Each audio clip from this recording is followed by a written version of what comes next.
Meus irmãos, a paz do Senhor, que Deus abençoe. Vamos de devocional e hoje estamos nos últimos passos para nós completarmos o plano de leitura bíblica em 6 meses, tá?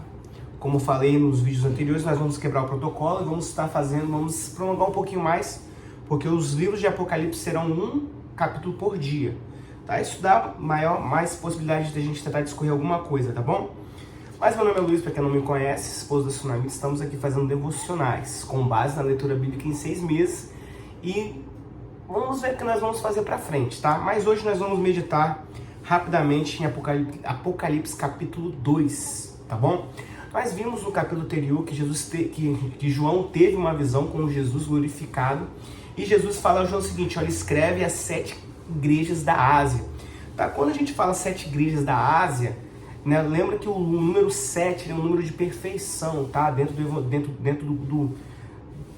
da lógica divina. Então o número 7 é o número da perfeição. Então essa carta às 7 igrejas da Ásia são a carta às igrejas, tá? Nós vamos perceber a partir de agora que cada igreja tinha uma situação em específico. Então nós vamos ver Jesus apontando as coisas boas praticadas por essas igrejas e as coisas ruins. E essas coisas ruins que acontecem, as coisas boas, elas acontecem até nos dias de hoje com as igrejas atuais também. Então nós podemos trazer sim uma reflexão que foi falado em Apocalipse às igrejas da Ásia, mas uma aplicação para as nossas igrejas atuais também, tá bom? Então no capítulo 2 nós vamos ver as 4 primeiras cartas enviadas às igrejas, tá? Então nós vamos estudar sobre Éfeso, Esmirna, Pérgamo e Tiatira, tá bom? Então vamos começar. A primeira carta foi a Éfeso. E é interessante que me permita ler, tá bom, irmãos, alguns versículos.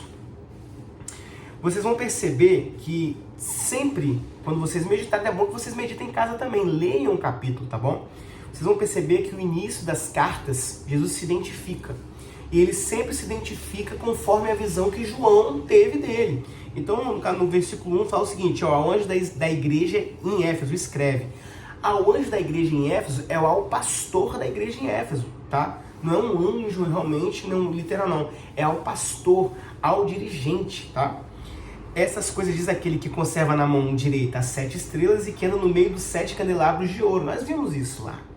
Né? Conheço as suas obras, que você realiza tanto o seu esforço como a sua perseverança. Sei que você não pode suportar os maus e que pôs à prova os que declaram apóstolos e não são.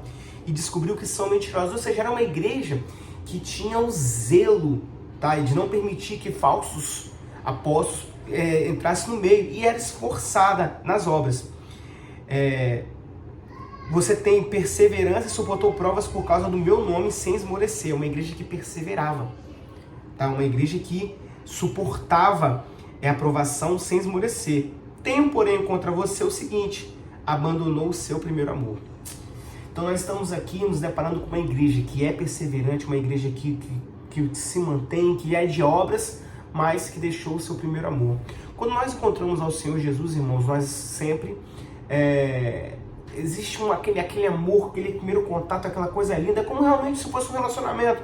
Quando nós nos deparamos com pessoas que nós nos relacionamos, isso traz realmente aquele primeiro amor, aquela coisa com mais fogo, com mais intensidade. E a igreja de Éfeso tinha sim realmente deixado esse primeiro amor, esse primeiro momento. E aí ele fala o seguinte: olha, se você não se arrepender, virei até você e tirarei o seu candelabro do lugar dele. Mas você tem a seu favor o fato de que odeia as obras dos nicolaítas. Ou seja, olha, se arrepende de onde você caiu, se arrepende e volte ao primeiro amor, tá? Se não voltar, virei até você e tirarei o seu candelabro do lugar dele. Ou seja, uma repreensão. Mas tem um favor do Senhor, por quê? Porque eles não permitem que os nicolaítas, ou seja, uma seita herege na época, que induzia o povo a prostituição, né, a prostituição espiritual, a adoração de ídolos ou outras coisas que são fora do evangelho, que eles repudiavam essas pessoas. Então, na igreja de Éfeso, essas pessoas não tiveram vez. E no final, fala o seguinte: quem tem ouvidos ouça o que diz o Espírito quem tem ouvidos ouça o que o Espírito diz à igreja. Ao vencedor darei o direito de se alimentar da árvore da vida que se encontra no paraíso de Deus.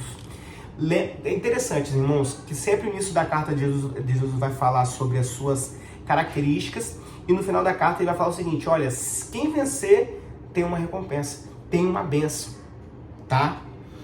Segunda igreja, a igreja de Esmirna. A igreja de Esmirna, olha só, versículo 8. Essas coisas diz o primeiro e o último que esteve morto e tornou a viver. Isso foi mencionado também lá no capítulo 1.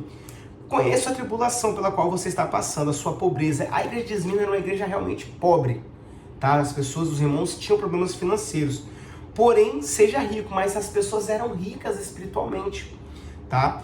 E a blasfêmia dos que se declaram judeus e não são, sendo isso sinagoga de Satanás. Ou seja, havia ali também judeus que se declaravam judeus, mas não eram, né? Então isso é como se fosse um ajuntamento do inimigo, tá? Contra essa igreja.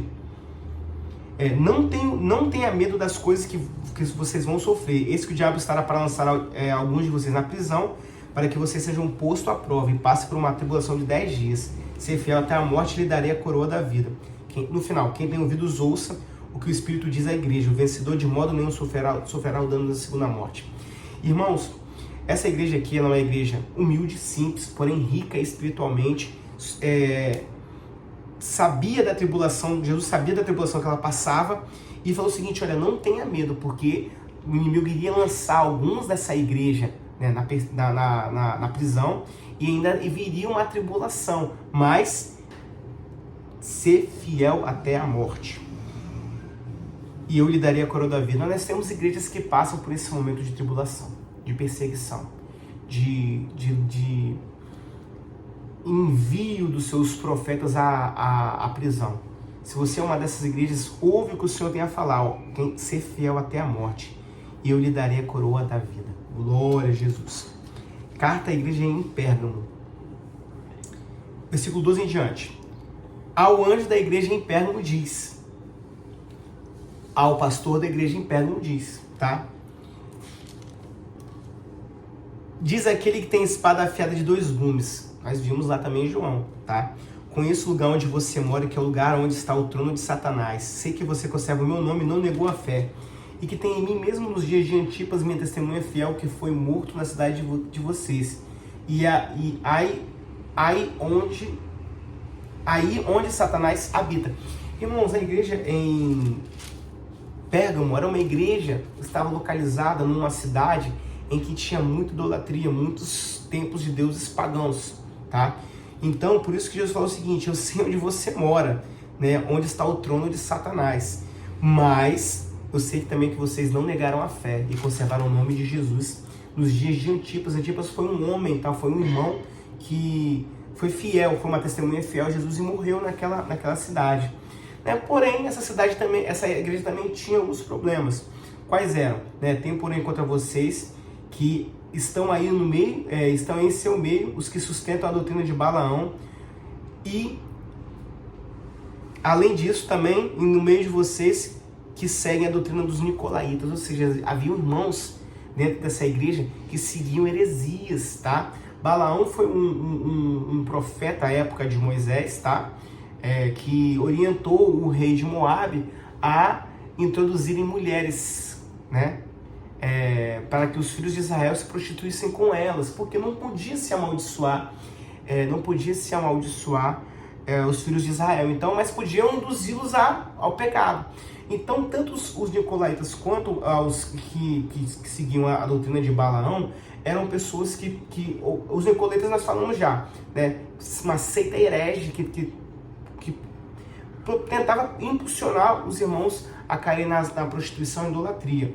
E a doutrina de Balaão, do mesmo jeito. Ou seja, eram pessoas que estavam dentro da igreja, mas que procuravam, né, a práticas antibíblicas, anticristãs, tá? Infelizmente, essas pessoas estavam sendo toleradas dentro da igreja. Isso não pode acontecer. Portanto, arrependa-se, versículo 16. Senão irei até aí, sem demora, e lutarei contra eles com a espada da minha boca. Quem tem ouvidos ouça o que o Espírito diz às igrejas. Ao vencedor darei do maná escondido, também lhe darei a minha pedrinha branca, e sobre essa pedrinha um nome escrito, o qual ninguém conhece, exceto aquele que o recebe. São bênçãos, irmãos. No final eu vou fazer uma lista dessas bênçãos, tá? E por fim, carta à igreja de Tiatira, tá? Ao anjo da igreja de Tiatira. Sempre vai começar assim, irmãos, as cartas, tá? O Filho de Deus, que tem os olhos como chama de fogo, os pés semelhantes ao bronze polido, conheça as suas obras, que você realiza o seu amor, a sua fé, o seu serviço, a sua perseverança, e as suas últimas obras mais numerosas do que as primeiras. Olha que igreja linda! As últimas obras eram maiores do que a primeira, tá? Uma igreja que tinha amor, uma igreja que tinha fé, que tinha serviço e perseverança. Porém, também existia um problema nessa igreja. Os irmãos podem perceber que em todas as igrejas existe um problema a se resolver, tá? Sempre tem. Não existe igreja perfeita, né? É muito importante nós mencionarmos isso, por quê? Porque a igreja do Senhor, né, ela é perfeita. Mas quando nós falamos aqui da comunidade em si, sempre existirão problemas a se resolver, tá? Então vamos tentar separar as coisas aqui, porque a igreja do Senhor, a igreja lavada, remida, ela é perfeita, tá? Ela é santa. Mas as igrejas, né, o ajuntamento, as pessoas que estão sendo cuidadas por pastores, sempre existirão problemas, irmãos. Isso é em qualquer igreja. Não adianta você querer mudar de igreja, porque você vai ter um outro problema em outra igreja, né? Os irmãos perceberam que lá em Éfeso, os irmãos eles eram perseverantes, né? Eles eram contra os falsos apóstolos, né? Mas deixaram o primeiro amor. Nós vimos em Esmirna uma igreja que tinha uma questão, né? Os irmãos eram humildes, né? Nós vimos em Pérgamo que estava dentro de uma cidade muito pagã. E nós vamos ver agora em Tiatira que, né, olha só, tenho porém contra o fato de vocês tolerarem essa mulher, Jezabel, que se declara profetisa, não somente ensina, mas ainda seduz os meus servos a praticar a prostituição e a comer coisas sacrificadas aos ídolos. Jesus deu tempo dela se converter, mas ela não quis se converter. Eis que farei com que fique acamada e trarei grande tribulação aos que com ela adulteraram. Ou seja, matarei os seus filhos e todas as igrejas saberão que eu sou aquele que sonda mentes e corações e retribuirei a cada um de vocês segundo as suas obras. Digo, porém, aos demais de Tiatira, todos aqueles que não seguem essa doutrina, que não conheceram, como eles dizem, as coisas profundas de Satanás. Não porei outra carga sobre vós, tão somente conserva o que vocês têm, até que eu venha. Ao vencedor que guardar até o fim as minhas obras, eu lhe darei autoridade sobre as nações, e com cetro de ferro as governará. Assim como também eu recebi a autoridade do meu Pai, eu lhe darei ainda a estrela da manhã. Quem tem ouvidos ouça o que o Espírito diz às igrejas. A igreja de Tiatira tolerava uma mulher que se chamava profetisa, dava atenção a essa mulher. Essa mulher ela induzia o povo realmente a praticarem coisas anticristãs, antibíblicas, tá? E aqui fala, olha, comer coisas sacrificadas aos ídolos, a praticar a prostituição. Jezabel foi uma mulher que introduziu, ela servia a deuses. Tenho só uma vassoura aqui, irmãos, mas não se importa não, tá bom? Vamos continuar o vídeo aqui. Jezabel ela introduziu realmente a prostituição no meio de Israel naquela época, a idolatria. Ela era uma sacerdotisa, salvo engano, de Aserá, né? E ela introduziu um culto pagão dentro de Israel à época. Então, da mesma maneira, ela tenta fazer isso dentro das igrejas até hoje, tá? Então, possamos estar vigilantes e não permitir que isso aconteça, porque existem profetisas que dizem, né? Nós temos um caso aí de uma cantora famosa que foi presa, né? Acusada de ter matado o marido. Os irmãos depois procurem aí o nome, né? Mas, não sei, talvez poderíamos associá-la a essa figura, para os irmãos só terem uma... Lembrando que nós estamos aqui para fazer juízo de valor, nós não sabemos a verdade, então, mas se caso for verdade, né? Será que não poderíamos associar? essa situação aí. Irmãos, eu fico por aqui, tá? Até amanhã nós estaremos lendo Apocalipse 3 e nós vamos ler as últimas 3 cartas, as igrejas de Sardes, a igreja de Filadélfia e a Laodiceia. Tá bom? Meus irmãos, que Deus abençoe e fale mais no coração de vocês. Leia a Bíblia. Tá? Nós estamos aqui explicando, falando alguma coisa, mas o Senhor falará com vocês. Tá? Deixa eu curtir, se inscreva no canal, comenta, compartilha e até amanhã, em nome de Jesus.